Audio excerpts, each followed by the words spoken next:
Hello అందరికీ. ఏం చేస్తున్నారు? సో, ఈరోజైతే నేను శనగపిండితో పకోడీలు చేద్దాం అనుకుంటున్నానండి. బజ్జీలు, పకోడీలనమాట. సో, దీనికి కావాల్సినవి శనగపిండి, ఉప్పు, అలానే కారము, జీలకర్ర కదే వాము. సో, నేను దీంతో మిల్ మేకర్ పకోడీ అనమాట. అలానే వంకాయలు.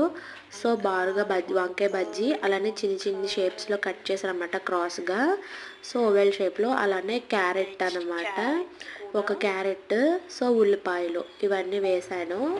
సో దీంట్లో అవి మిశ్రమం వేసేసుకున్న తర్వాత మనం వాటర్ వేసేసి కలుపుకుందాం. నేను దీంట్లో తినే సోడా వేయను, ఎందుకంటే పిల్లలు తింటారు కదా.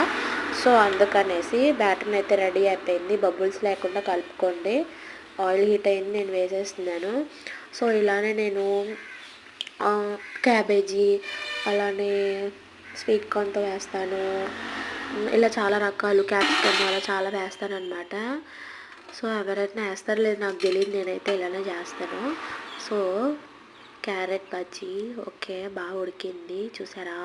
పిల్లలు ఇష్టంగా తింటారనమాట. సూపర్ ఉంది, ట్రై చేయండి ఫ్రెండ్స్. Okay bye.